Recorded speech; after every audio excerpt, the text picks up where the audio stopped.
अब शुरुआत करते हैं 3 मंत्रों से। तो यहां से जो मंत्र बोला है आपको सिर्फ रिपीट करने का है। नमो अरिहंताणं, नमो अरिहंताणं, नमो सिद्धाणं, नमो सिद्धाणं, नमो आयरियाणं, नमो आयरियाणं, नमो वज्रायाणं, नमो वज्रायाणं, नमो लोये सर्व साहुणं, नमो लोये सर्व साहुणं, ऐसो पंच मुक्कारो, ऐसो पंचन मुक्तारो, सर्वपापपणासनो, सर्वपापपणासनो, मंगलारं च सर्वेषु, मंगलां च सर्वेषु, परमं हवै मंगलम्। परमं हवै मंगलम्। ओम नमो भगवते वासुदेवाय, ओम नमो भगवते वासुदेवाय, ओम नमः शिवाय, ओम नमः शिवाय। जय सच्चिदानंद। जय सच्चिदानंद। ये हमने जो बोला है अभी, उनका नाम है संसार विघ्न निवारक दादा भगवान त्रिमंत्र। किसी को ऐसा भी होगा कि ये सब धर्म के मंत्रों को क्यों जुड़ दिया है, लागे तो बदा मंत्रों खींचो क्या करेंगे। हिंदी वाले कहते हैं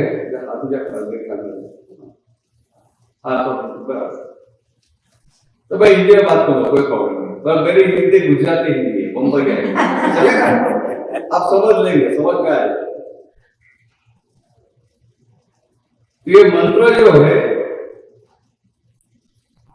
ऋषभदेव भगवान, हम जो बोलते हैं आदिनाथ भगवान, वेदांत में भागवत में 8वां अवतार बोलते हैं ऋषभदेव भगवान, और जैन धर्म में सबसे पहले तीर्थंकर ऋषभदेव भगवान। वो ऋषभदेव भगवान ऐसे थे कि उनको सभी धर्म के लोग उनका स्वीकार करते थे, क्योंकि उस समय ये सब इतना डेवलप नहीं था, तो लोगों को कैसे सब करना वो भी पता नहीं था। तो उन्होंने उस समय सबका डेवलपमेंट इतना नहीं था, तो सबको उनके डेवलपमेंट के हिसाब से सब धर्म ऋषभदेव भगवान ने दिए, इसलिए ऋषभदेव भगवान को सभी धर्म का मुख बोलते हैं। ये वैष्णव धर्म, शैव धर्म और जो जैन धर्म बोलते हैं विकार। उन्होंने क्या बताया था कि सबका डेवलपमेंट अलग अलग है, सबको एक ही क्लास में डाल देंगे, स्कूल में सबको एक क्लास में डाल देंगे तो क्या होगा, बच्चे पढ़ ही नहीं पाएंगे। तो स्कूल में भी जैसे first standard, second, fourth, fifth, 8, 9, 10 होता है, ऐसा धर्मों में भी डेवलपमेंट होता है। फिर आगे क्या बताया कि धर्म वाले सब जगह देख रहे कि हमारा धर्म ऊंचा, हमारा धर्म ऊंचा, हमारा ऊंचा, तो बराबर है, जो लेवल पे है उसके लिए वो धर्म सबसे ऊंचा है। और ऐसा देखने के लिए जाए तो जो धर्म में हिंसा मिनिमम है वो धर्म ऊंचा होता है। तो ऋषभदेव ने क्या बताया कि आप अपना मंदिर है वो सब बांट सकते हैं। तो हम क्या करें, शिव मंदिर अलग है, कृष्ण मंदिर अलग है, जैनों का देरासर अलग है, सब अलग अलग होता था। यहाँ तो क्या है कि अभी ये फॉरेन का संजोग ही ऐसा हो गया कि एक ही भगवान को रखेंगे तो कितने सालों का आएंगे, तो सबको साथ में रखना पड़ता है। तो ये ब्रॉडबैंड ही है, कॉम्प्रोमाइज मगर जो ब्रॉडबैंड हो गया तो काम हो जाता है। तो ऋषभदेव भगवान ने बताया था कि आप अपना मंदिर बांट लेना, क्योंकि सबका रिचुअल्स अलग अलग है, मगर ये मंत्र साथ में बोलना। तो ये 9वां मंत्र ओम नमो भगवते वासुदेवाय, ओम नमः शिवाय, तीनों मंत्र साथ में बोलने से ऊपर देवलोक में सभी धर्मों के देवी देवता होते, तो सब हम पे राजी होते। तो अपनी मर्यादा में रहकर हमें संसार में भी ये जो ऑब्स्टेकल आते हैं उसमें भी हेल्प करते हैं, और मोक्ष मार्ग में जिनको आगे बढ़ना है उनको भी हेल्प करके। और ऐसा लगेगा कि नौका मंत्र जैन है, जैन धर्म का मंत्र है, लगेगा आपको, लगेगा कि हमारा मंत्र है ऐसा, क्योंकि आप जैन का पूरा मेरा मंत्र है। मगर जहां तक हम मंत्र का अर्थ नहीं जानते वहां तक लगता है कि किसी पर्टिकुलर धर्म का मंत्र है, मगर सही में धर्म निष्पक्ष मंत्र, जैसे भगवान निष्पक्ष है वैसे ही मंत्र भी निष्पक्ष होना चाहिए। तो मैं आपको शॉर्ट का बता दूं, नौका मंत्र सबसे पहले नमो अरिहंताणम। अरि का मतलब है दुश्मन, तो जिन्होंने अपने सारे दुश्मनों को जीत लिया है, किसी की मदद के बिना, किसी की गाइडेंस के बिना, ऐसे जो पुरुष है उनको बोलते हैं अरिहंत। तो आप लोग यहाँ आ गए, यहाँ तो आपके दुश्मन नहीं होते, सब इंडिया में छोड़ के आ गए कि यहाँ है, पीछे वाला भी सब बोला यहाँ दुश्मन है कि इंडिया में छोड़ के आए, बालकनी वाले से। तो कि ये जो मैं बात कर रहा हूं बाहर के दुश्मनों की बात नहीं है, हमारे भीतर दुश्मन पड़े हुए कि नहीं पड़े हुए, पड़े हुए नहीं, कौन से हैं, दो चार होंगे, माया, मोह,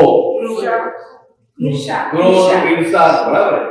क्योंकि हमारे भीतर जो अहंकार पड़ा है, जो क्रोध पड़ा है, मान पड़ा है, माया पड़ी है, लोभ पड़ा है, ईर्ष्या है, हरिपाय है, वो सब भीतर के दुश्मन है। तो ये अरिहंत बोलते, अरिहंत पुरुष कैसे थे कि उन्होंने किसी की मदद के बिना अपने आप अपने भीतर के सारे दुश्मनों को जीत लिया। तो ऐसे जो पुरुष जो देह के साथ हाजिर है उनको तीर्थंकर अरिहंत बोलते हैं, अरिहंत। मगर हिंदुस्तान में क्या हो जाता है, आपको पता है अभी तीर्थंकर कौन है, आपको पता है अभी तीर्थंकर कौन? हाँ अभी 24 तीर्थंकर है, महावीर भगवान आखिरी तीर्थंकर। सही बात है, वो बता रहे हैं कि 24 तीर्थंकर है और महावीर भगवान अंतिम तीर्थंकर हो गए। मगर ये महावीर भगवान तो है नहीं, ये 24 तीर्थंकर निर्वाण हो गए, सिद्ध हो गए, तो अरिहंत से एक पद ऊपर का सिद्ध पद आ गया, तो वो तो सब सिद्ध हो गया, अरिहंत नहीं। मगर हम जब बोलते हैं नमो अरिहंताणम, मैं अरिहंत भगवान को नमस्कार करता हूं, तो जैसे अब ये पृथ्वी है भरत क्षेत्र, ऐसे ये ब्रह्मांड में दूसरे भी क्षेत्र है। भगवान ने क्या बताया, ऐसी 15 जगह है कि जहां मनुष्य का और दूसरे प्राणियों का पॉपुलेशन है अपनी पृथ्वी के साथ।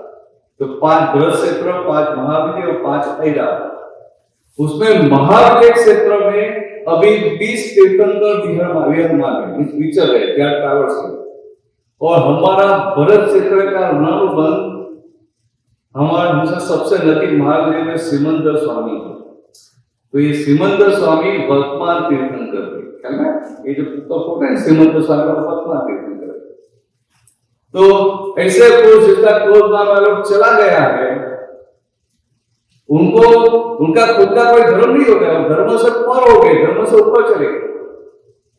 उनको राग भी नहीं होता है, द्वेष भी नहीं होता है।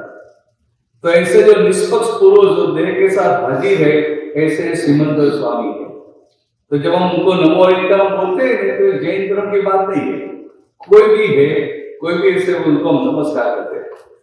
फिर नमो सिद्धांत, जो मोक्ष में गए, जो मोक्ष में चले गए, सिद्ध हो गए, उन सबको मैं नमस्कार करता हूं। तो उसमें भी कोई प्रॉब्लम है? कोई मोक्ष में चला गया उनको नमस्कार करने में कोई प्रॉब्लम है? तो ऐसे कोई अरिहंत मीन्स ये सब भीतर के क्रोध मान आरोप को जीत लिया और संपूर्ण उनका ऐसा ये क्या है कि हमारे भीतर आत्मा, ऐसा हम सब हिंदू लोग जानते हैं, सनातन धर्मों में मानने वाले सब जानते हैं। आत्मा के ऊपर आवरण है ऐसा भी जानते हैं। आवरण कैसा है ये भीतर के दुश्मन है, भीतर की जो वीकनेस है उनका आवरण है। तो ये क्रोधमान वालों निकल गया तो सारे आवरण हट जाते हैं, तो भीतर जो भगवान है इनका ज्ञान प्रकाश खुला हो जाता है। तो ऐसे जो भगवान ये नमो अरिहंता, नमो सिद्धांत, तीसरा है नमो आर्य, मीन्स आचार्य भगवान को नमस्कार करता हूं। तो हमें क्या लगता है कि भाई आचार्य है, जैन धर्म में जो साधु का जो हेड होते हैं उनको आचार्य बोलते हैं, और भगवान की बात अलग है।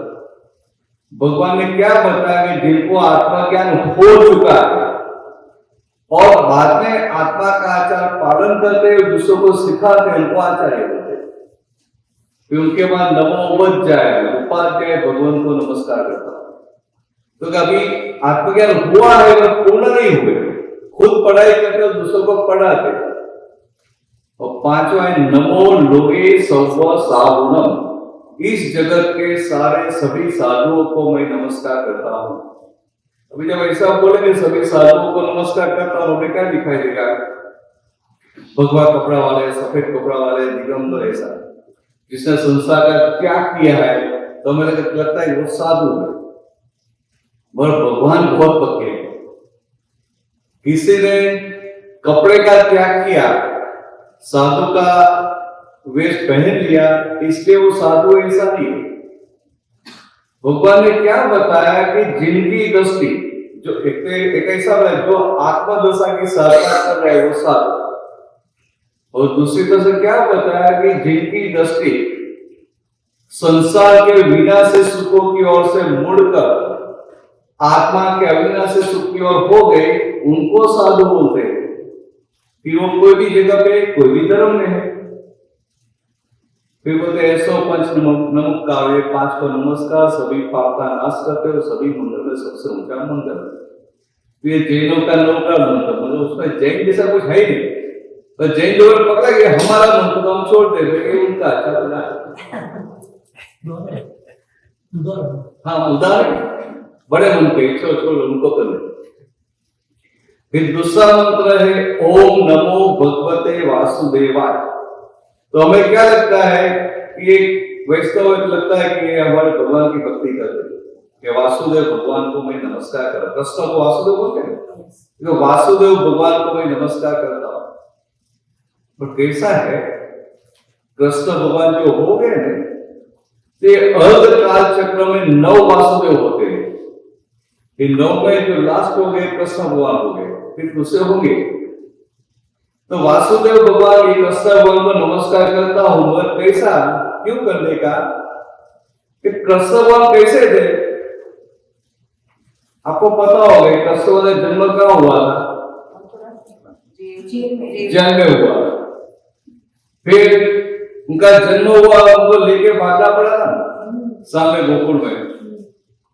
तो भगवान कृष्ण को जन्म से लेकर उनका आयुष्य कर्म पूरा हुआ वहां तक, बाहर से from outside he was facing all unfavorable extreme circumstances, या तो बोलते अधर्म के संजोग। अधर्म कैसे है कि भगवान बड़े हुए, फिर वहां से वृंदावन गए, वहां भी कितने राक्षस मारने के लिए आए, वहां से उधर गए हस्तिनापुर बड़े होने के बाद, वहां भी ये युद्ध हुआ। तो कौरव और पांडवों के बीच में कॉम्प्रोमाइज करवाने के लिए भगवान गए, मगर भगवान की सही बात दुर्योधन ने स्वीकार की। हाँ या ना, तो बोलो तो प्रकार आप सुनते नहीं की। अभी हमारी बात को स्वीकार नहीं करेगा तो उनसे दूर हो जाएंगे, अब उनके लिए अभाव हो जाएगा, उनके लिए द्वेष हो जाएगा। मगर आप देखना कि कृष्ण भगवान, वही कृष्ण भगवान दुर्योधन की सच्ची बात स्वीकार नहीं करता है। फिर भी जब दुर्योधन भगवान को लास्ट में पूछता है कि जानामि में धर्मम न च मे प्रवृत्ति, जानामि में अधर्मम न च मे निवृत्ति, भाई धर्म को जानता हूं, धर्म का पालन नहीं कर पाता हूं, और अधर्म को भी जानता हूं, मैं अधर्म का त्याग नहीं कर पाता हूं, तो क्या ऐसा क्यों? तो कृष्ण ने क्या जवाब दिया था? अरे कोई तो बोलो इतने सारे कस्टमर ने क्या जवाब दिया है? तुम अधर्म के साथ रहते हो, हम्म? तुम अधर्म के साथ रहते हो, तुम्हारा पिताजी अधर्म के हाँ, तुम अधर्म के साथ रहते हो। कृष्ण भगवान ने जवाब नहीं दिया था, अब पढ़ना। कृष्ण भगवान मौन रहे थे, कृष्ण भगवान मौन रहे थे। हाँ जैसा अभ्यास हाँ, जैसे हम, हाँ हाँ, आपको भी नमस्कार कृष्ण भगवान। तो कृष्ण भगवान मौन रहे। तो मेरा नेटिव है डाकोर, तो मैं सेवन स्टैंडर्ड में डाकोर में पढ़ता ना, बहुत पुरानी बात है। तो उस समय श्रावण मास में सब संत लोग आते थे और ऐसे बाजा में बैठ के उनका वो करके सब नीचे बैठ जाते थे, सत्संग करते थे। तो मैं जा रहा था, उसको पता है कि कस्टमर आंसर नहीं दिया, उत्तर नहीं दिया, फिर आगे तो मैं निकल गया था। तो मैं सेवन स्टैंडर्ड में था, मुझे कोई धर्म पे इंटरेस्ट था नहीं। तो उस समय मुझे क्या लगा कि भगवान ने क्यों उत्तर नहीं दिया होगा। तो मैं स्कूल में पढ़ता था, वाइवा के एग्जाम में और टीचर को प्रश्न करते हैं, हमें नहीं आता, खड़े रहते हैं। तो मैंने सोचा कि ये दुर्योधन ने भगवान की exam the and Lord Krishna he was not well prepared, तो ही गिव अप, उसका आंसर नहीं दिया। मगर बाद में समझ में आया कि कृष्ण भगवान कैसे होते हैं, भगवान सबका हित देखते हैं, बराबर। भक्त का फिर सज्जन का भी और दुर्जन का भी, ये तो बात समझ में आई। इसे किसी भक्त का देखते हैं, जो पक्ष लेते हैं सब भगवान का, तो भगवान ही नहीं है। भक्त का पक्ष लेते हैं तो भगवान नहीं, सबका हित देखते हैं, सबका हित देखते हैं, उनको भगवान बोलते हैं। तो कृष्ण ने देखा कि दुर्योधन की भक्ति, दुर्योधन की बुद्धि दुर्बुद्धि है, कुबुद्धि है। तुमको मैं सही बात बताऊंगा तो उनका वो मिसयूज करेगा और ज्यादा स्लीप होगा, ज्यादा अधोगति में जाएगा। तो वो ज्यादा अधोगति में नहीं जाए, इसलिए भगवान मौन रहे। ख्याल में, तो भगवान दुर्योधन का भी हित देखते हैं। तो हम कृष्ण की पूजा भक्ति क्यों करते हैं कि कृष्ण भगवान को जन्म से लेकर उनका आयुष्य पूरा हुआ वहां तक चारों ओर से प्रतिकूल संजोग आए, अधर्म के संजोग आए, मगर भगवान कैसे थे? कृष्ण भगवान ने वो प्रतिकूल संजोगों की खुद को असर नहीं होने दी, अधर्म के संजोग की खुद को इफेक्ट नहीं होने दी, उससे मुक्त रहे। और सिर्फ मुक्त नहीं रहे, जिनके निमित्त से वो प्रतिकूल संजोग आए वो सबके लिए वो पॉजिटिव रहे। तो हम बोलते हैं ना कि कृष्ण भगवान ने अधर्म का विनाश किया और धर्म की स्थापना की। ये बात यहाँ है कि कृष्ण भगवान ने बाहर जो अधर्म था, बाहर जो प्रतिकूल संजोग था, उनकी खुद को असर नहीं होने दी, वो अधर्म का विनाश किया। और सामने वाला कितना भी प्रतिकूल करे, नेगेटिव करे, फिर भी उनके प्रति जो पॉजिटिव रहे, उनके प्रति नेगेटिव नहीं हुए, उनके लिए द्वेष खड़ा नहीं हुआ, उनके लिए अभाव खड़ा नहीं हुआ, वो धर्म की स्थापना है। ये बात थोड़ी नई है, आपको समझने में दिक्कत होगी, मतलब समझ नहीं इसी, इसलिए हम भगवान की भक्ति करते हैं। और तीसरा है ओम नमः शिवाय, कि मैं शिव स्वरूप को नमस्कार करता हूं। शिव का मतलब है कल्याण स्वरूप। तो जिनका खुद का संपूर्ण कल्याण हो चुका है, जिनके भीतर से क्रोध, मान, भाव, अज्ञान सब निकल गया है और जिनमें ऐसा सामर्थ्य भी है कि दूसरों का भी कल्याण करवा सकते, कर सकते, ऐसे पुरुष ओम नमः शिवाय, समझ में बात, समझ में। तो ये दादा भगवान ने ये त्रिमंत्र, दादा भगवान का नाम था A.M. पटेल, और 1958 में वो ब्यारा से, सोनगढ़ ब्यारा से बड़ौदा जा रहे थे। उस समय ट्रेन में जाना पड़ता था, तो सूरत ट्रेन बदलना पड़ता। तो वहां सूरत के स्टेशन पे 3 नंबर का प्लेटफॉर्म और लास्ट बेंच पे बैठे थे।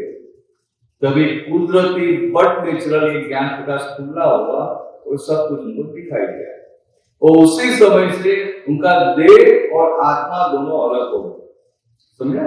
देह और आत्मा अलग हो गए और निरंतर अपने आत्मा स्वरूप में रहते थे, क्योंकि ऐसी दशा उनकी खुली हो गई। तो बाद में उन्होंने बताया कि ये 3 मंत्र ऋषभदेव भगवान ने दिया था, वो साथ में होगा। और ये काल में धर्मों में बहुत पक्ष हो गया है, भेद हो गया है। जहां भेद होता है, जहां बाउंड्री होती है, वहां भगवान नहीं होते। समझ का ऐसे मान लें, आपको अच्छी नहीं लगी मुझे समझना पड़ेगा। जहां भेद है वहां भगवान नहीं होते। भगवान बाउंड्री में नहीं होते, भगवान बाउंड्री के बाहर होते। भगवान बाउंड्री के बाहर होते। तो आप सब लोग तो अच्छे हैं कि आप मंदिर में आते हैं। आप सब ऐसे इतनी उम्र भी हो गई सबकी, कितने साल से आप धर्म करते आए हुए। तो आप मुझे इसमें इतना बताओ कि आप धर्म की व्याख्या, हाउ यू डिफाइन रिलीजन, क्योंकि आप मुझे पर्सनली कैसे में आपको बोलूंगा। सब साथ हो गए। तो सिंपल प्रश्न है कि आप धर्म की व्याख्या क्या बताएंगे? जो धारण कर सके। हाँ बोलो, जो धारण कर सके वो धर्म। बराबर। No boundary. बालकनी वाला क्या बोलोगे? धर्म किसको बोलेंगे? सदाचरण इज धर्माचरण। सदाचरण इज धर्माचरण। सदाचरण इज धर्माचरण बोले इसका मतलब क्या है? सदाचरण इज धर्माचरण। तो सदाचरण को धर्म नहीं बोला है, धर्माचरण बोला। मैं तो पूछा धर्म क्या है, समझना पड़ेगा धर्म क्या है। સત્કર્મ કરો, સત્કર્મ કરો, બરાબર। કોઈને દુઃખ ના થાય એવું કામ કરો। हाँ, अब गुजराती में बोलो चलेगा, फिर भाई हिंदी में बोलूंगा। જ્યાં તમને લાગે કે મદદ કરો તો ત્યાં મદદ કરો। એટલે કે સારું કામ કરો, કોઈને દુઃખ ના થાય એમ કરો, કોઈને મદદ થાય તો મદદ કરો, ये सब धर्म। अभी मैं आपको बताऊं, हम अच्छा काम करते हैं या किसी को दुख नहीं देते हैं, या मंदिर में आते हैं, घर में सेवा पूजा करते हैं, कुछ ऐसा पाठ भी करेंगे, माला भी फिराएंगे, मेडिटेशन भी करेंगे, भक्ति करेंगे, ये सब धर्म नहीं है, धर्म के साधन है। ख्याल में? ये सब धर्म के साधन है और धर्म के साधन का प्रयोग करते करते हमें धर्म को पाने का है। तो धर्म is something which is you have not to do it, but something which you have to achieve. धर्म पाने की चीज है, करने की चीज नहीं है। करने का जो सब साधन है, मंदिर है वो साधन हुआ कि नहीं हुआ? ये साधन है तो हम यहाँ आएंगे, भक्ति करेंगे, दर्शन करेंगे, थोड़े घर के वातावरण से मुक्त भी होंगे, तो ये साधन है। मगर इस साधन का उपयोग करके जो पाने का है वो धर्म है। समझ आए इसी बात में? अभी दूसरा प्रश्न खड़ा होगा, तो क्या पाने का क्या है? मोक्ष पाने का है। तो बहुत अच्छी बात, आप तो लास्ट कैसे लोग पहुंच गए, सुपर फास्ट अभी तक।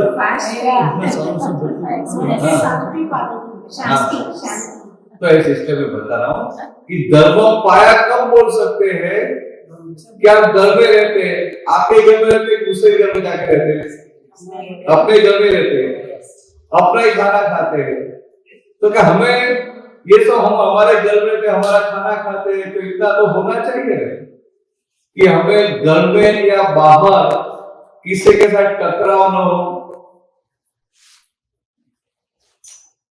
किसी के साथ कंफ्लिक्ट फ्रिक्शन न हो, और सबके साथ एडजस्टमेंट हो जाए तो मानना कि आपने धर्म पाया। सिंपल शब्द में आपको बता रहा हूं। आपको यहाँ तो वेदास में तो कोई प्रॉब्लम है नहीं, जब दो तीन होते हैं क्या झगड़ा करेंगे, टकराव होता ही नहीं। देखो ना आपका असम कितना है, आपको बोल दिया ठीक है चलो आप बैठो, फिर लेने के लिए आऊंगा, तो तो फिर टकराव होगा ही नहीं, थोड़ा मीठा होना चाहिए, होगा नहीं छोड़ो। थोड़ा तो थोड़ा होता है। थोड़ा मीठा होगा, हाँ, मीठा होगा नहीं, मीठा तीखा नहीं। दिखा नहीं, मगर समझने के लिए कि टकराव बाहर होता है वो टकराव नहीं, भीतर मन के लेवल पे भी कितना टकराव हो जाता है। आपका व्यू पॉइंट और आपके हस्बैंड का व्यू पॉइंट अलग है तो कितना टकराव हो जाता है। मैं एक सिंपल बात बताऊं, जब शादी होती है, आपको तो बहुत साल हो गए, और जब शादी होती है तो पति और पत्नी दोनों को भीतर क्या होता है, एक होता है कि मेरा पति ऐसा ऐसा होना चाहिए, और पति को होता भी है कि मेरी पत्नी ऐसे ऐसी होनी चाहिए, बराबर। तो कोई किसी को भी इनकी जो डिजाइन है वैसा पति या पत्नी मिलता है, नहीं मिलता है, मिलता है, नहीं मिलता है। तो फिर उनको एडजस्टमेंट लेना पड़ता है, या तो पति या पत्नी को अपनी डिजाइन के हिसाब से बनाना पड़ता है, बराबर। तो कोई एडजस्टमेंट लेता है, एडजस्टमेंट नहीं लेते, एडजस्टमेंट करते हैं। शादी एडजस्ट करवाते हैं। तो शादी के बाद क्या करते हैं, पति है पत्नी को मोल्ड करने का प्रयत्न करेंगे अपनी डिजाइन के हिसाब से, बराबर। और पति पत्नी को अपने डिजाइन के हिसाब से मोल्ड करने का प्रयत्न करता है। तो दोनों एक दूसरे को अपनी डिजाइन के हिसाब से बनाने का प्रयत्न करते हैं, उसमें 15, 20, 25, 30 साल चले जाते हैं, पर कोई चेंज होता है? मैं आपका अनुभव बोल रहा है, नहीं होता। तो मेरा कहने का मतलब क्या है, मेरा कहने का मतलब क्या है, कोई चेंज होता नहीं है, क्योंकि प्रकृति किसी की बदलती नहीं है, प्रकृति किसी की भी बदलेगी नहीं, तो प्रकृति चेंज नहीं होगी। मगर इन देयर केस कोई चेंज हो भी गया, तो ऐसे 80, 90 में कुछ चेंज हो भी गया, फिर साथ में रहने का कितना 2, 4, 5 साल, और फिर दूसरे जन्म में हमने इतनी सारी मेहनत की, पति और पत्नी को ठीक अपने डिजाइन से बना दिया, दूसरे जन्म में वो किसके बात में जाए कोई ठिकाना है? तो हम कितना मूर्ख है, हम मूर्ख नहीं, क्या हमें पता ही नहीं है कि इतने में मेहनत करता हूँ, मेहनत करने के बाद वो ठीक हो गया तो कोई पुंसाली उनके बाद में चला जाएगा, और मेरी मेहनत मुझे तो फिर से मेहनत करनी पड़ेगी। तो ये क्या बताया दादा भगवान ने कि आपको सबके साथ घर पे बाहर सबके साथ एडजस्टमेंट हो गया, किसी के भी साथ टकराव नहीं होता है, तो भी धर्म पाया ऐसा बोल सकते हैं। मेरी बात समझ आती कि तो टॉपिक बता दो, मेरे पास तो बहुत टॉपिक है। मेरी हिंदी समझ आती है? Yes. थोड़ी हिंदी मेरी अच्छी है। दूसरी तरह से बताओ, हमारी चिंताएं बंद हो जाए तो समझना कि आपने धर्म पाया, है ना। आपके आत्मज्ञान बंद हो गए तो आपने धर्म पाया, और आत्मज्ञान चालू है तो धर्म पाया नहीं। आत्मज्ञान पता है आपको, ये अंदर चिंता हो कि उनको आत्मज्ञान बोलते हैं। तो भगवान ने क्या बताया कि आपकी चिंताएं बंद हो गई, दूसरे लोग बोलेंगे कि उनको बहुत चिंता होगी, चिंता के संजोग पार होंगे, मगर धर्म की एक सही समझ के साथ आपको चिंता नहीं होती है तो आपने धर्म पाया है। समझ गए इस बात? तो आप सबको तो यहाँ वेदांत को चिंता कहाँ, इंडिया छोड़ के आए, इंडिया सब छोड़ के आए, बैगेज ज्यादा हो जाए तो छोड़ देना पड़ता है, तो दूसरा निकल का चिंता का बैगेज छोड़ के आते, अच्छी बात है। यहाँ पे ज्यादा चिंता होती है, क्या बात, इंडिया से ज्यादा चिंता होती है यहाँ पे। ये तो बोलते हैं इंडिया से ज्यादा चिंता होती है। Yes. मगर एक समझने की बात भी बताओ, इनकी भी बात करता हूँ आगे। आपको चिंता निकालिए, चिंता हुए नहीं ऐसा होता है, आप बोलते हैं हाँ, आप अकेले बोलते हैं, दूसरे को सबको रखना है। तो धर्म पाया तब बोल सकते कि आपकी चिंता सारी बंद हो जाए। या तो तीसरा है कि आपके भीतर से क्रोध, मान, माया, लोभ वो निकल गए या तो डे बाय डे, दिन प्रतिदिन वो कम हो रहे थे, तो मानना कि आपने धर्म पाया। समझा? मैं क्या क्रोध मान में चारों बताया, ऐसा क्रोध मान बढ़ गया, लोग कम हो गया, इसका वैल्यू नहीं। चारों चार कम होना चाहिए।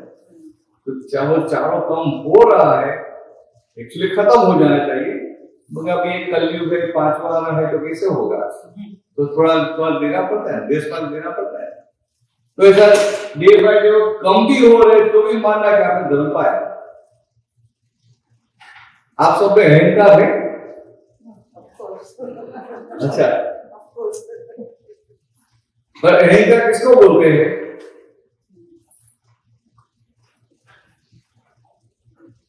किसी से बेहतर બીજા समझना, કરતા વધારે જાણો. किसी से बेहतर से किसी से बेहतर समझना। ये बराबर, किसी से बेहतर समझना। अभी हमारा ज्यादा पैसा आ गया तो हम सोचते हैं कि सबसे अलग या अच्छा बड़ा मकान हो गया, अच्छी कार आ गई, अब बच्चे अच्छा कमाते हैं, तो हम सब हमें लगता है दूसरों को लगता है कि आई एम सुपीरियर। तो जनरली लोक भाषा में, जगत की भाषा में उनको अहंकार होते हैं, मगर भगवान की लैंग्वेज की बात समझनी है आपको? Yes.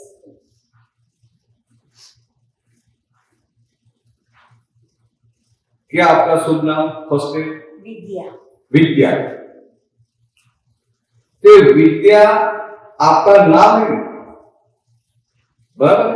तो हम सब स्वीकार करते हैं कि आपका नाम विद्या है, मगर आप जब बोलते हैं मेरा नाम विद्या है, तो तुरंत मस्तक खड़ा होगा, तो आप खुद कौन है?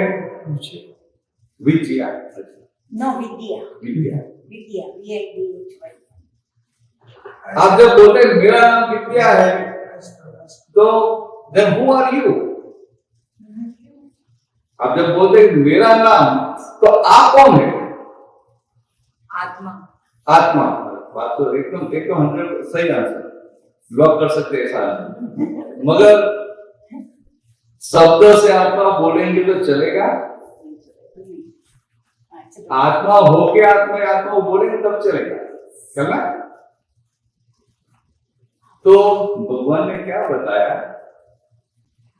कि मैं विद्या हूं, इसका मतलब क्या हुआ कि आप जो सही में जो है वो जानते नहीं, और जो नहीं है वो आप बन गए। समझते नहीं बात? तो आप अपनी सही जगह पे नहीं है, गलत जगह पे बैठे, तो उनको अहंकार बोलते हैं। क्या है? क्या आपका नाम? प्रकृति। प्रकृति। तो प्रकृति आपका नाम है, हम सब स्वीकार करेंगे। तो हम भाई पूछो आपका नाम प्रकृति है, तो फिर आप खुद कौन है? तो आपने तो बोल दिया आत्मा है, बराबर है। मगर अभी आप जा रहे और आपके आगे दूसरे 2-4 लोग जा रहे हैं, तो बोलेंगे प्रकृति है में, उनका विश्वास मत करना। आपको लगा मेरे को इतनी हेल्प की और मेरे लिए ऐसी बात कर रहे हैं, तो आप आत्मा है कि प्रकृति है? सब प्रकृति है। समझा? तो ये आत्मा है, मगर आत्मा में रहते नहीं पाते, क्योंकि अभी अनुभव हुआ ही नहीं। बस प्रकृति होके जीवन जीते, तो प्रकृति होके जीवन जो जीते, इसका मतलब है अहंकार। तो आप जो है वो जानते नहीं है, वो जो नहीं है वो होके पूरा जीवन जीते। अभी देखो, अभी सोचो कि सारा जीवन आपने इतनी पढ़ाई की, इतना मेहनत किया, यहाँ आए, यहाँ के जॉब करते, ये करते, कितनी मेहनत करते, तो सारा जीवन हम किसके लिए जीते हैं? प्रकृति के लिए। और प्रकृति आप है ही नहीं। कितनी बड़ी ब्लंडर हो गई, कितनी बड़ी गलती हो गई, मगर हम जागृत ही नहीं है। इतनी बड़ी गलती होने के बावजूद भी जागृति। तो दादा भगवान ने बहुत सिंपल भाषा में बताया कि मैं प्रकृति हूं, मैं विद्या हूं। What is it? It's a first wrong belief. सबसे पहली अज्ञान मान्यता। क्या है? अज्ञान मान्यता, रॉन्ग बिलीफ।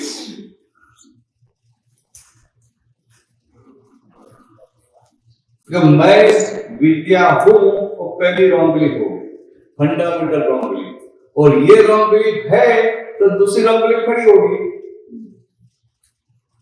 कि मैं इतनी उम्र की हूं, मैं एमपी की हूं, मैं अभी यहाँ आई हूं, मैं ये पढ़ी हूं, मैं इसकी पत्नी हूं, इसकी सिस्टर हूं, इसकी चाची हूं, इसकी मामी हूं। तो ये सब दूसरी रॉन्ग बिलीफ, दूसरे अज्ञान मान्यताएं कब चिपकती है? ये फर्स्ट रॉन्ग बिलीफ है तब। तो ये फर्स्ट रॉन्ग बिलीफ जो है कि मैं विद्या हूं, इसको भगवान ने अहंकार बताया। अहंकार का मतलब, अहंकार या दूसरे अज्ञानता बताते हैं। अज्ञानता means ignorance, but which ignorance? Self ignorance. तो हम खुद को ही नहीं जानते हैं, और जो नहीं है वो होके बैठ गए, उनको अज्ञानता बोलते हैं। तो हमें ये जो मनुष्य जन्म मिला है, हमें ये जो मानव जीवन मिला, वो भी हम सनातन धर्म में मानने वाले। तो हमारे जीवन का गोल क्या होना चाहिए? Ultimate goal of our life. तो मैं खुद कौन हूं वो पहचानना, वो मनुष्य जीवन का अंतिम गोल है। और ये गोल हमने खुद को नहीं पहचाना, ये गोल की प्राप्ति नहीं की, और हमने कितने भी पैसे कमाए, कितना भी अच्छा काम किया, सबको बहुत हेल्प भी की, फिर भी मनुष्य जन्म सार्थक हुआ ऐसा नहीं बोल सकते। क्या आप पुण्य बना लेंगे, पुण्य उपार्जन कर लेंगे, मगर मनुष्य जन्म सार्थक हुआ ऐसा नहीं बोल सकते। तो ये मनुष्य जीवन खुद को पहचानने के लिए मिला है। हमें तो लगता है कि पहले लगता है लक्ष्मी कमाने के लिए, पैसा कमाने के लिए मिला है, नहीं लगता है? हाँ या ना तो बोले, आप तो बड़े हो गए प्रकृति को बोलो, पैसा तो कमाना चाहिए। तो कैसा लगता है पैसे कमाने के लिए मिला है, तो बात गलत नहीं, मगर लक्ष्मी का स्वभाव भी हमें जानना चाहिए, नहीं जानना चाहिए? लक्ष्मी का स्वभाव क्या है वो भी जानना चाहिए। तो लक्ष्मी का स्वभाव कैसा है? जिनके पास लक्ष्मी नहीं है वो कमाने की चिंता करता है नहीं करता है? जिसके पास लक्ष्मी है वो उनको संभालने की चिंता करता है। वो कोई चीटिंग करके ले गया तो भी चिंता होगी। तो लक्ष्मी का स्वभाव कैसा है कि नहीं है तो भी चिंता करवाए, है तो भी चिंता करवाए, और जाए तो भी चिंता करवाए। और फिर भी हम सारे वो लक्ष्मी के पीछे पड़े, और लक्ष्मी के पीछे पड़ते तो नारायण भी नाराज हो जाते, नारायण नाराज हो जाते। किसके पीछे? स्वामी जी बोलते किसके पीछे पड़ना? तो बराबर नारायण के पीछे पड़ेंगे तो लक्ष्मी तो नारायण के साथ ही है, ऑटोमेटिक आएगी। बड़े समझने के लिए ऐसा लक्ष्मी का स्वभाव। तो हमें ये मनुष्य जन्म मिला है तो ऐसा कुछ पाने का है कि जिससे हमारा इगोइज्म निकल जाए, जिससे हमारे भीतर रहे हुए क्रोध मान डायलॉग निकल जाए, जिससे हमारे भीतर से चिंता सारी निकल जाए, जिससे हमें जगत में किसी के भी साथ टकराव न हो, सबके साथ एडजस्टमेंट हो जाए। मगर एक भाई साहब ने मुझे बोला था कि टकराव तो होगा ना, दो आदमी साथ में रहते हैं, दो बर्तन साथ में है तो आवाज तो आएगी। तो गुजराती में क्या है, वासन हुआ मगर आप आदमी है कि बर्तन है? और बर्तन तो अच्छा कि एक मिनट बंद हो जाता है, वासन पड़े ना कि वासन होता है तो थोड़ी देर बंद भी है। અને આ તો વાસણ કેવું 5, 10, 50 से प्रवेश करें, कहीं थયું હોય, कुछ हुआ है तो कितने साल तक बोलते ही नहीं।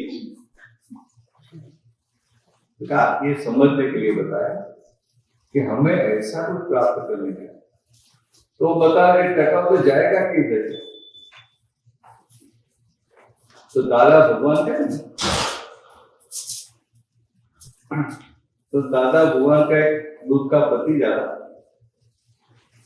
तो देखता था कि सब लोग दादाजी के पास आते हैं, और एक आत्मा का ज्ञान पा के जाते, अपना मोक्ष का कर लेते हैं, तो उनको हुआ कि ये सब आते हैं, तो वो तो मेरे तो अंकल है, वो फादर का, तो दादा, तो मेरा राइट पहले है, सबसे पहला राइट पहले मेरा है। तो दादाजी के पास गया, बताया कि दादा आप इस सबको ज्ञान बांटते हैं, मुझे भी ज्ञान दो, मुझे भी मोक्ष में जाना है, और मैं तो आपका भतीजा हूं, मेरा राइट है। तो दारू सही बात तो सही है, पर तेरे को क्या दो? वो बहुत शक्ति वाला था, स्ट्रॉन्ग था। तो सुबह में क्या, रात को घर पे आता, 2-3-4 लोगों के साथ झगड़ा करके आता। शक्ति वाला ने झगड़ा तो करेगा, तो झगड़ा करके आता था, और उनके माँ बाप को सबको शांत करना पड़ता। तो ऐसा शक्ति वाला तो क्या बताया कि दादा मुझे एक वाक्य भी दे दो, मैं उसका पालन करूंगा। तो दादा भगवान उनको ये वाक्य दिया था कि किसी के भी साथ कभी भी टकराव में मत आना, ये मोक्ष में जाने की मास्टर की। समझ में आया सब? कोई भी साथे अखावन में आविश नहीं, आप मोक्ष से जवानी चाह। वो भाई साहब ने तो पूछा आगे कि आप बोल रहे किसी के साथ टकराव में मत आना, मगर आप टकराव किसको बोलते हैं? तो दादा ने बताया कि तो अपने घर में ड्राइंग रूम में बैठा है, किचन में जाना है, तो किचन बाजू में है, यहाँ वॉल है, तो सीधा जाएगा, घूम के दरवाजे वहां से जाएगा, तो दरवाजे वहां से जाना पड़ेगा, तो सीधा नहीं जाएगा, क्योंकि सीधा जाऊंगा तो मेरा सर टूट जाएगा। तो कैसा तेरे को ज्ञान है कि नहीं है कि दीवार के साथ टकराव नहीं करना चाहिए? ऐसा कोई जीव के साथ भी नहीं करने का है। फिर आगे बताया, बड़ौदा में बात हुई थी, तो बड़ौदा में जो राजा सयाजीराव गायकवाड़, तो दादा को पूछा कि ये सयाजीराव गायकवाड़ राजा है, तो सुबह में ऐसा मॉर्निंग वॉक के लिए निकला है, और जो रास्ते में जा रहा है उनके सामने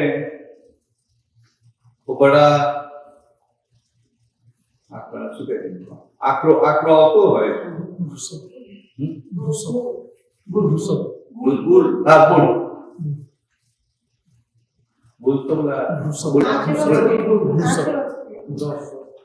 तो बड़ा ऐसा बुल आ रहा है, तो राजा क्या बोलेगा कि मेरा राज्य, चल तू साइड में जा, ऐसा बोलेगा? तो ऐसा नहीं बोलेगा, वो अपना रास्ता काटेगा। क्यों? तो उनको दिखाई देगा कि मैं जो सीधा जाऊंगा ना, तो उनका वो सिंह मारेगा, तो मुझे फ्रैक्चर हो जाए, उनको कुछ होने वाला नहीं, तो टकराव से निकल जाता है।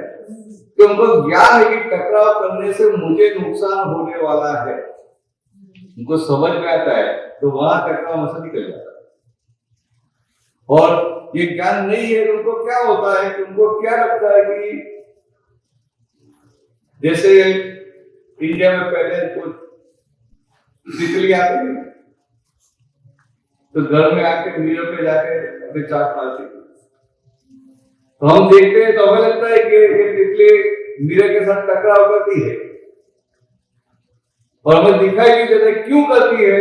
तो उनको भ्रांति खड़ी होती है कि भीतर दूसरी तितली है, मगर हम जब टकराव करते हैं तो हम तितली बन के हमें क्या करता है, जागृति नहीं होती कि हमें भ्रांति खड़ी हुई इसलिए टकराव होता है। तो क्या આપણે જે ચકલી બની ગઈ છે ને, આપણે ખ્યાલ જ નથી આવતો, અને ચકલીની જેમ ચાચો માર માર કરી રહ્યા, કામ કરતો કરી। तो दादा ने जो बताया कि आगे पूछा कि आप गाड़ी लेके जा रहे हैं, तो यहाँ तो फ्राइडे नाइट को लेट नाइट जा रहे हैं, तो कोई ज्यादा पी लिया तो गलती से रॉन्ग साइड भी आ जाता है। अभी गलती से रॉन्ग साइड आ गया और हम जा रहे हैं, तो हम क्या सोचेंगे कि I am on my right track, why I will give him side, तो हम चला करेंगे गाड़ी, नहीं चलाएंगे। वहां हम सही गलत नहीं देखेंगे, कौन साचो ने कौन खोटो, હું સાચો તો ખોટો એવું નહીં, हम सही गलत नहीं देखेंगे, हम सबसे पहले वो एक्सीडेंट को अवॉइड करने का प्रयत्न करें, बराबर।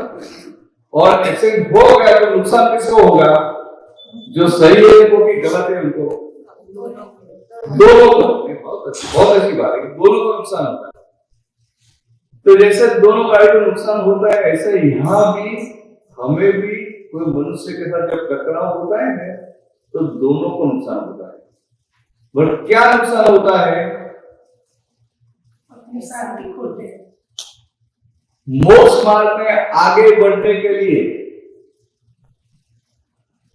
अंदरूनी शक्ति, इनर स्ट्रेंथ इज रिक्वायर्ड। तो अंदर की शक्ति वो फ्रैक्चर हो जाए। तो रिश्तेदार ने बताया किसी के भी साथ टकराव में मत आना। वैसे टकराव भी बंद हो गया, आपको सही गलत देखने का नहीं। हम तो क्या बोलते हैं, मैंने एक बार नहीं टकरा गया, 2 बार नहीं किया, 3 बार नहीं किया, फिर तो कितने बार छोड़ देंगे? तो ऐसा नहीं। मुझे आगे बढ़ना है, मुझे मोक्ष में जाना है, मुझे धर्म पाना है, इसलिए मुझे टकराव में नहीं आना है। सामने वाले को मेरे साथ टकराव करने का राइट है, मुझे राइट नहीं है। समझे भाई? मुझे राइट नहीं है। सामान्य माझ्या छोड़, पर मारे कोई जो आता उन्नति ऐसा रखेंगे तो आपके भीतर कॉमन सेंस प्रकट हो जाएगा। आजकल के बच्चे कैसे हैं? They are intelligent, they are genius, but they don't have common sense. Common sense का सबसे बड़ा अभाव है। वो अपना जो काम तो परफेक्ट करेंगे, वो दूसरा को दिया तो कंफ्यूज हो जाएंगे।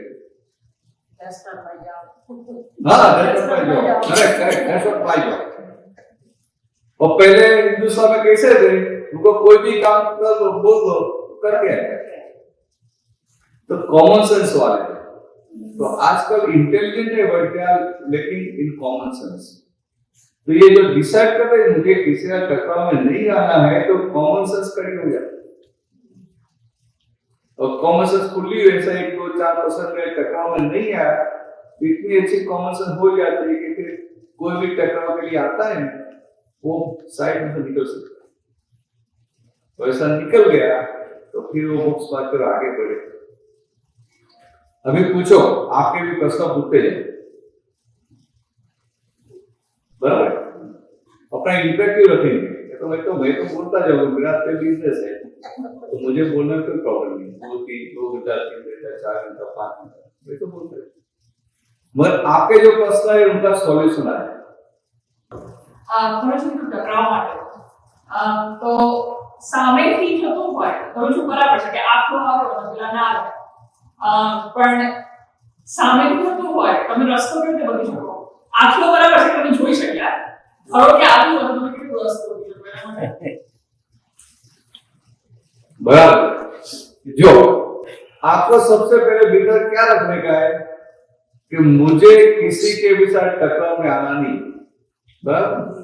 अभी आपको दिखाई देता है वहां तक तो टकराव से निकलने का सब प्रयत्न कर लेते हैं, मगर आजकल लोग इतने शार्प हो गए, इंटेलेक्ट इतनी शार्प हो गई, बुद्धि इतनी शार्प हो गई है कि टकराव में आएंगे तो किससे टकराव किया दिखाई नहीं देगा, बराबर? तो आपको भीतर क्या रखने का, आपको भीतर कितना रखने का कि सामने वाला कैसे भी टेक्निक करे, डायरेक्टली और इनडायरेक्टली, वो किसी भी तरह से मेरे साथ टकराव में, मुझे टकराव में नहीं आना है।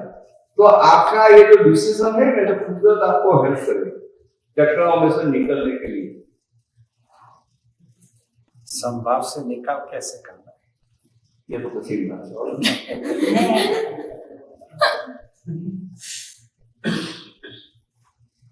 प्रश्न करें, संभव से निकाल कैसे करना?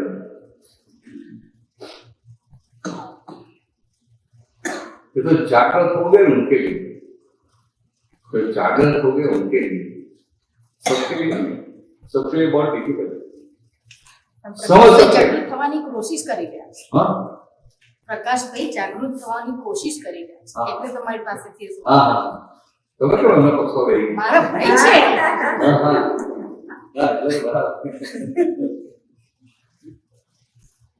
तो पास विधान कर दी बोला तो मैं क्यों ना ભાઈ છે મારા, આ તો વાઈફ કહેવાય। हाँ हाँ तो लोहिरो संबंध क्या है? આ તો બીજો સંબંધ।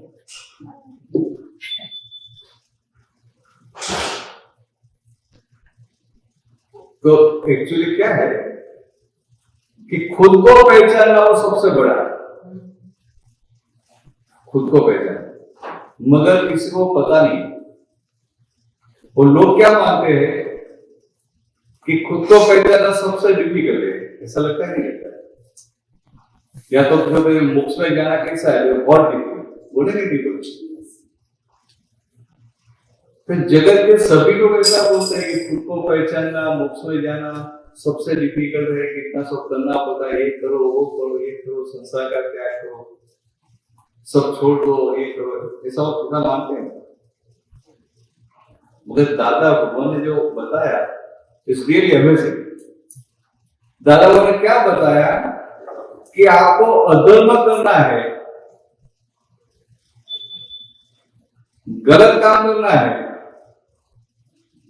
तो सबसे ज्यादा डिफिकल्ट है, बराबर? आपको अधर्म करना है, गलत काम करना है, तो सबसे ज्यादा डिफिकल्ट। आपको धर्मों में रहना है तो आसान है, और मुक्ति पाना है तो it is the easiest thing in this world.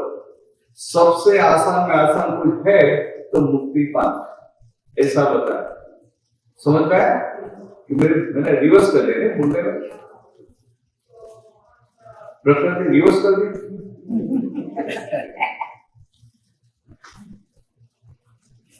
जो मैं आपको प्रमाण दूंगा कि मानो आप झूठ बोलते हैं, मान लो, बोलना मत, मान लो, मैं एग्जाम्पल दूंगा। अभी आपने आपके फ्रेंड को कुछ झूठ बताया,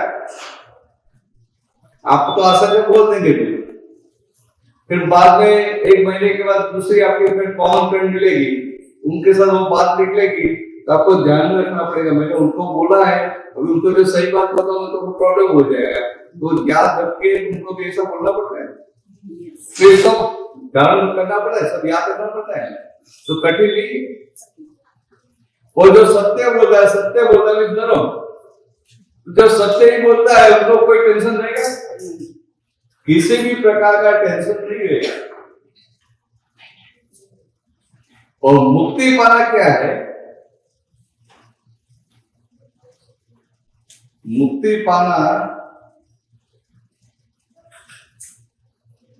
आपने क्या स्टडी किया? इंजीनियरिंग। कौन से? Computer science.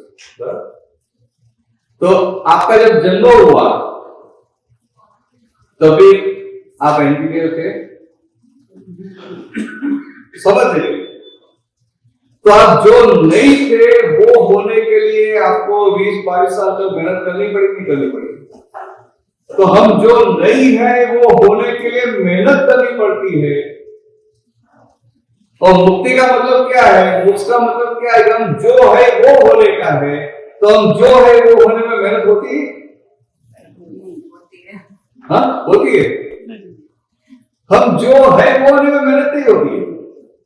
आपको जो शास्त्र को एग्जाम्पल देते हैं, जो है ही वो होने में मेहनत कहाँ है? ये बाकी के सारे लालच, सब दिखना, विकार दुनिया के, जॉब, पैसा। हाँ, मगर ऐसा you try to understand in principle कि रियल स्पीकिंग आप जो है, आप है ही, तो जो है वो होने में मेहनत नहीं, मगर आप जो नहीं है वो होने के लिए जाते हैं, तो मेहनत है। आप प्रकृति नहीं है और प्रकृति होकर जीना चाहते हो, बहुत मेहनत है। और भगवान महावीर को कोई मेहनत थी? अभी श्रीमंदर स्वामी हमको कोई मेहनत नहीं होती। सोचे हम जो है वो होने में मेहनत नहीं है। तो एक एग्जाम्पल हम स्कूल में पढ़ते हैं, पढ़ने आता था किताब कि एक सिंह का बच्चा था और अपने फैमिली से अलग हो गया। एक चरवा उनको साथ में लेके गया, तो उनको भी क्या लगा कि मैं सब दूसरी भेड़ बकरे जैसा ही हूं। फिर आगे गया तो दूसरे कोई सिंह ने गर्जना की, फिर सिंह के बच्चे ने भी सामने गर्जना की, तो सारी भेड़ बकरियां भाग गई। तो उनको वापस मैं सिंह हूं ऐसा रियलाइज करने में टाइम लगा? नहीं लगा। क्यों? क्योंकि वो सीख था ही ऐसे। हम आत्मा है ही, हम जो है उनको पहचानने में टाइम नहीं लगता है। तो ना, हम जो है वो होने में टाइम नहीं लगता है। मैं आपको सिंपल एग्जाम्पल दूं। आज सब बहनें हैं तो कुक होती भी, रसोई बनाना आता है तो उनको कोई खाना बनाना है तो सोचना पड़ता है, और भाइयों को बोल दिया तो भाई लोग बनाएंगे ज्यादा टेस्टी। भाई लोग बनाएंगे ज्यादा टेस्टी, क्योंकि वो जान, आप देखना है कोई भी कुक है ना बड़े रसोड़े में, तो कुक सारे जेंट्स होते हैं। तो जेंट्स क्यों होते हैं? क्योंकि वो जानते हैं कि मेरा बिजनेस है ये, इसलिए उनको लगता है कि मुझे अच्छा बनाना है, तो फिर उसका जो स्पाइसेस है वो भी थोड़ा ज्यादा डालेगा तो टेस्टी बनेगा। तो ऐसे शादी में खाना बना है तो जो जेंट्स है वो ज्यादा अच्छा होगा, इसकी वजह से। तो ये तो इससे बताया दादा भगवान की बात है कि हम जो है वो होने में टाइम नहीं लगता है, मगर हम जो नहीं है वो होना है तो बहुत टाइम लगता है। तो इतना ख्याल में रखना कि मनुष्य जन्म मिला है, यहाँ यूएस तक आए थे, वेगास में रहते हैं, इतनी अच्छी जगह है रहने के लिए, तो फिर खुद को तो पहचाना नहीं पहचानते ना, खुद को पहचानना चाहिए। तो किसी को खुद को पहचाना तो बोलना प्रकाश भाई बोलो, बराबर है, प्रकाश भाई को बोलते वो कर दे, प्रकाश हो गया प्रकाश। नाम ही है प्रकाश, तो प्रकाश बांट सकते हैं।